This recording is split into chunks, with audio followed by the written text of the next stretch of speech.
right, so here we go with part, what is this? Part 3 of what we're looking at here. What are we looking at here? This is part 3 of 9.1. That's it.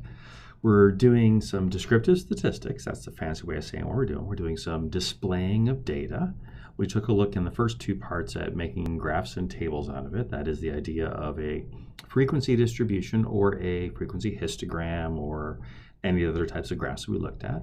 In the second half of the first section, we're going to take a look at some numerical descriptors of a data set. The first one we're going to take a look at is a measure of central tendency. Now, what a measure of central tendency is supposed to do is it's supposed to be a single value that can be used to represent a typical or central entry in a data set. Right? The 3 most common numerical values used to describe a typical or central entry in a data set are the mean, the median, and the mode. And we'll take a look at all 3 of those. We'll start by taking a look at the mean. Now, mathematically, when you say the mean, that has the, it is equivalent to saying the average, essentially. Technically, this is not a mathematical term to say the average. The mean here, even that isn't actually precise enough. It technically should be the arithmetic mean, because there are 2 other ones that use the word mean as well. There's the harmonic mean and the geometric mean. The harmonic mean and the geometric means are different ways to calculate measures of central tendency depending on what kind of data you have.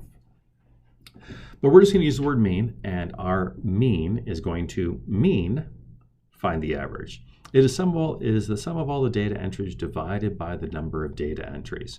So we're going to be using a little bit of sigma notation. This sigma x here just means the sum of all the x's. So when we find our sample mean, we're going to take the sum of all the x's and divide by n, where n here represents the number of entries. So our x with a line over it, that's going to be our symbol for our mean. Technically, it is our sample mean because we're getting it from a sample, but it's going to be our mean. And we're going to find that by taking the sum of all the x's and dividing it by n, where n here is the total number of data points. And then that numerator is just to sum all the data. We just take the sum of all the data. All right. And so our job here, again, is to simply find the mean. Well, let's see if we can do it. Here is what we're going to be asked to do. We're asked to find the weight in pounds for a sample of adults starting by weight loss study are listed. What is the mean weight of the adults? So my job is to find the mean of this sample of adults. So then these values here, these represent our data set or our x's. And so we would say like x sub 1 is the first entry in the data set, and so that will be 274. And x sub 2 would be our second entry, that'd be 235, and so on and so forth. And so then to find the mean of this data set, I'm going to have to take 274 plus 235 plus 223 plus 268 plus 290 plus 285 plus 235, and I'm going to divide it by 1, 2, 3, 4, 5, 6. I'm going to divide it by 7 because there are 7 data entries. So then I'm going to grab my calculator, and I'm going to say, okay, 274 plus 235 plus 223 plus 268 plus 290 plus 285 plus 235, and I get that my mean is equal to 1810 divided by 7. So I'll divide that by 7. And I get that my mean is approximately, and that would round it wherever they tell me to round it, but in this case I'm just going to call it 258.6. And of course these are pounds since all of our data entries were pounds. Well, that wasn't too bad. I found the mean. And the reason why it wasn't too bad was because this data set is ridiculously small. And if that data set was too much larger, that would be a miserable thing to do. And what I mean by that is I don't want to have to do this if my data set contains, I don't know, 50 data points, because that would be a lot of work. And I'm lazy. I don't want to do that kind of work. So luckily for me, the good people at Texas Instruments have expected that you would want to find this. And the good people at Microsoft and the good people at and the good people at. And so basically, this is a built-in function in almost any kind of calculator or hardware out there, whether it be a spreadsheet or whether it be your calculator. So I'm going to show you how to do it on the calculator now. So the first thing I need to do is I need to get this data set into the calculator. And so the way I do that is I'm going to press my stack button and I'm going to go to my option 1 there, edit. I've got some junk in list 1, so I'm going to go up to there and I'm going to clear it out and make it go away. And I'm just going to enter those data points. So 274, 235, 223, 268, 290, 285, and 235. There's my data entries, all 7 of them. You'll see down at the bottom, see how it says L17. That means this is the 7th data point. All right? And I've got them in my calculator. So then I'm going to quit out of there, go back to my home screen, and then I'm going to ask my calculator to perform some statistical calculations. So I'm going to press the stat button, stat key. I'm going to go to the drop-down menu in the middle there where it says calculate, and I'm going to ask it to calculate the one variable stats. Now the calculator now wants to know which data set do I want it to use, and I want it to use the data set that is in list 1, and I'm going to make sure that my frequency list is clear, because I did not take a frequency distribution and put it in my calculator where it would fill up 2 lists. I just put all my data into list 1. And then we go ahead and calculate, and it tells me that my mean right there at the top, X bar, my mean is 258.5714286, round wherever they tell me to round to, and then I've got my mean. Now, there's no reason why I couldn't have done this by hand, because I actually just did, but sometimes if the data set is ugly enough, or sometimes if the data set is large enough, it would just be faster to put it in the calculator and let the calculator do the work for me. All right? So that is one measure of central tendency. And so we could say that the typical or the average or the, what was the other words we had there?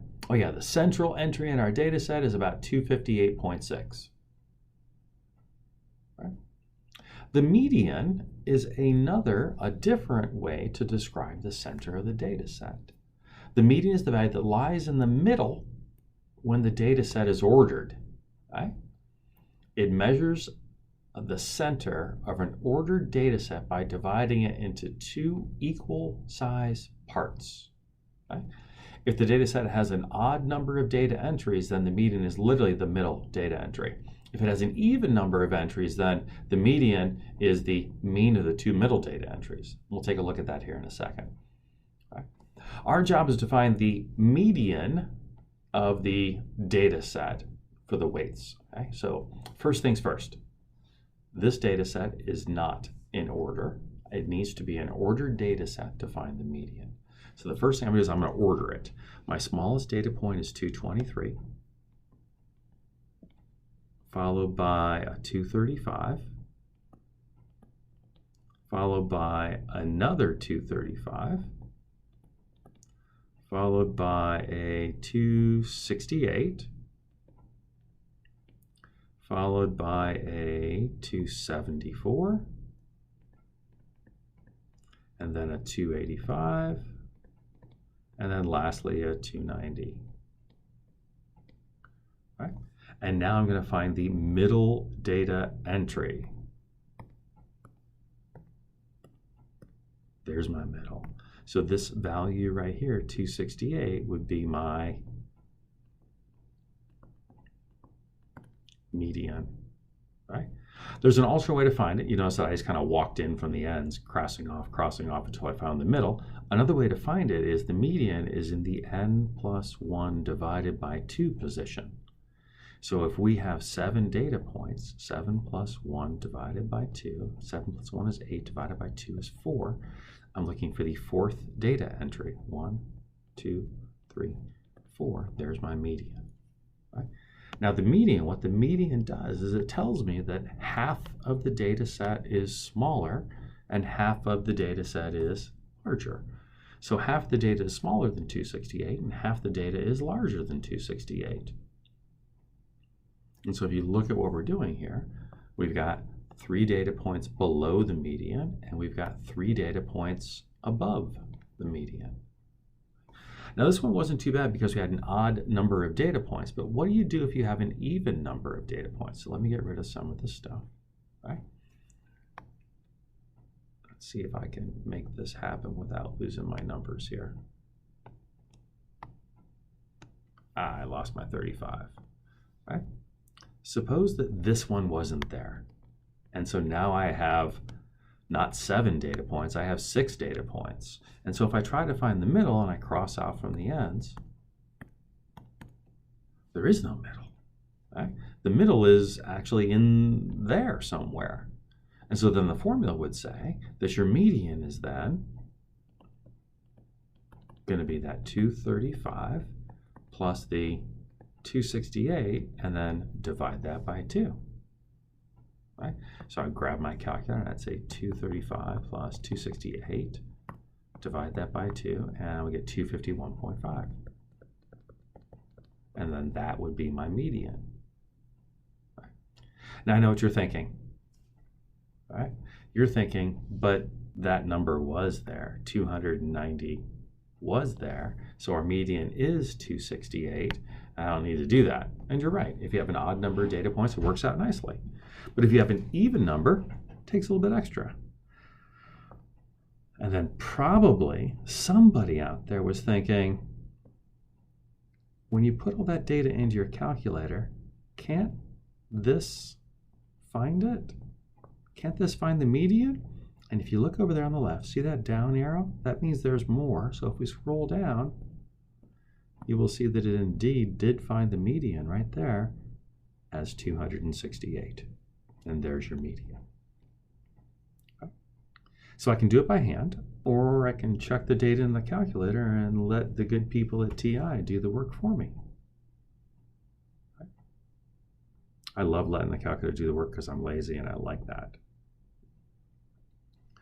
All right, the next measure of central tendency that we're looking at today is called the mode. Now, what is the mode? Well, the mode is the data entry that occurs with the greatest frequency. It's the most common value. If nothing is repeated, then the data set has no mode. Right? If you had 2 entries that occur with the same frequency, then your data set could have 2, and it would be bimodal data set. If it had 3, it could be trimodal. If it had 4, it could be quadmodal. At some point, though, it becomes ridiculous to talk about a bunch of modes if you have a whole bunch. So usually a modal data set or a bimodal data set was all we would ever really do. Okay. All right, so back to our problem. Does this data set, the weights of those individuals, does that have a mode? Yeah, looks like it does. 235 is represented twice. No other value is repeated, so my mode is 235. Now for a data set this small, it's kind of silly to talk about a mode because it really doesn't mean much, but it can mean something. Right? So here I have a data set. Someone has gone and made a frequency distribution out of it for me. Right? And so I would like to describe the typical or the central value here. What am I looking at? Well, if you think about what this means, what this distribution means, the original data set for this distribution, the original data set that we're looking at here, right, was the word Democrat 46 times, and the word Republican 34 times, and the word independent 39 times, and the word I don't know or other 5 times. So my original data set was a bunch of words. So this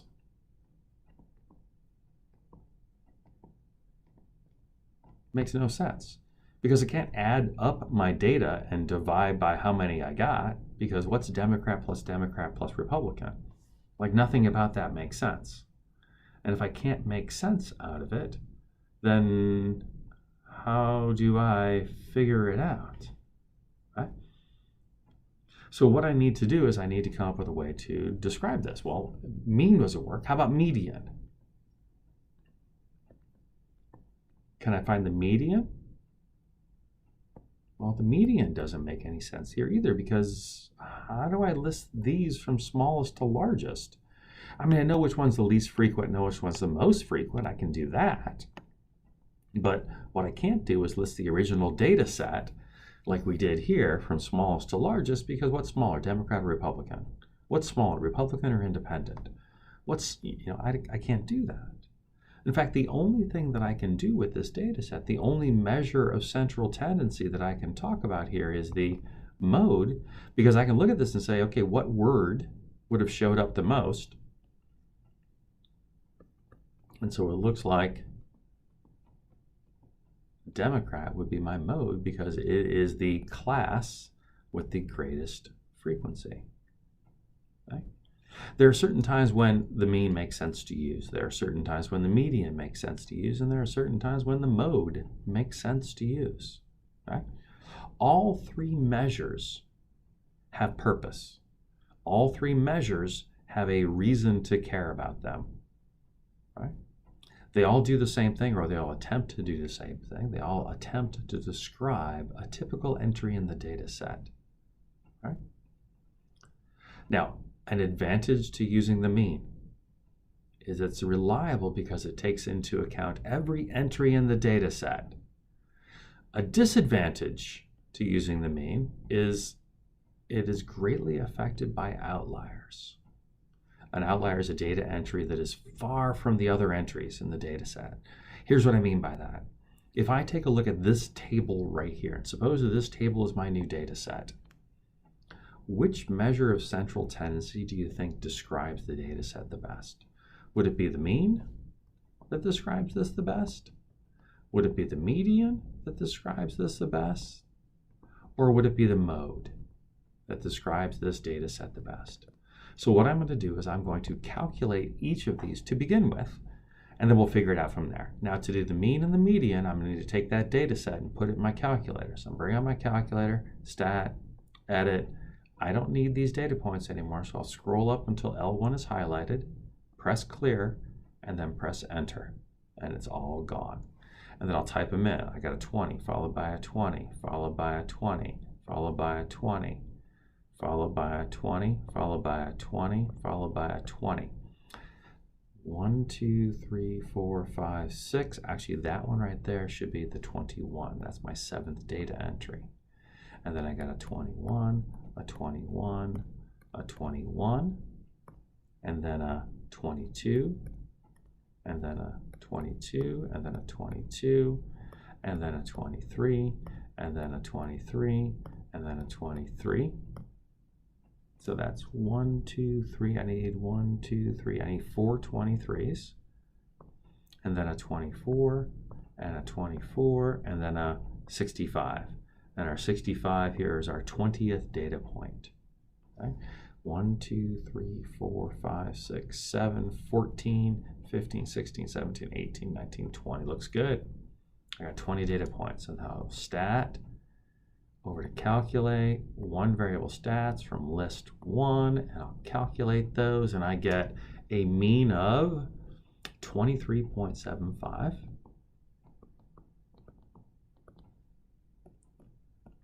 A median of 21.5, and unfortunately the mode is not something that can be found by the calculator, but I can see here that it looks like 20 is my mode.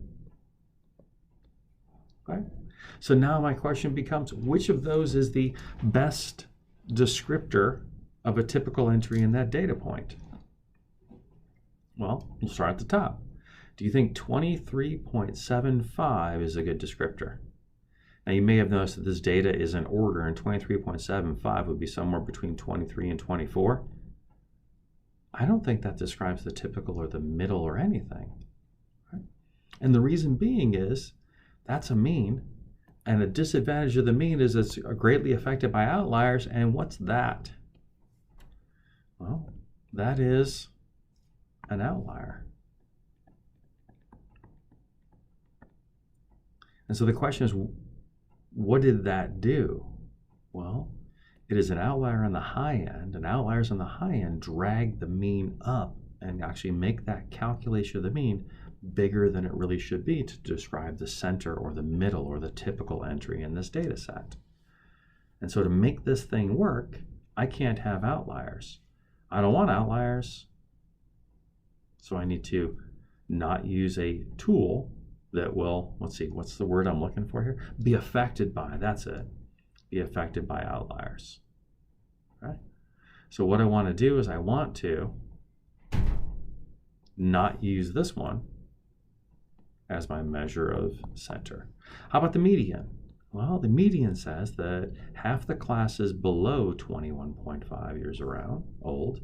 Half the class is above 21.5 years old. That's not bad. 21.5 is about here, right? Right in between 21 and 22. Half below, half above. Yeah. It looks like that outlier didn't affect the median. And in general, outliers don't affect medians. And then the last one is the mode. The mode says it's 20 because there's a whole bunch of 20-year-olds in there. Now, here's the bad thing about this question is that there is no correct answer. One can make a strong argument that either of those two, either the median or the mode, would be a good descriptor of this data set. Right? One can also make a very good argument that the mean is a bad descriptor of this data set. But there is no argument that would say this one, the median, is better than this one, the mode, or vice versa, that the mode was better than the median. It just depends on which one you choose to use, and then making sure that your audience, the people who are reading this, know the difference between saying the median and the mode. Right? So comparing mean, median, and mode. We're now at 22 minutes, so I'm going to call this one here. Control F6 to stop it, and then I'll see you all back here for part 2. Or actually, you know what? That'd be part 4.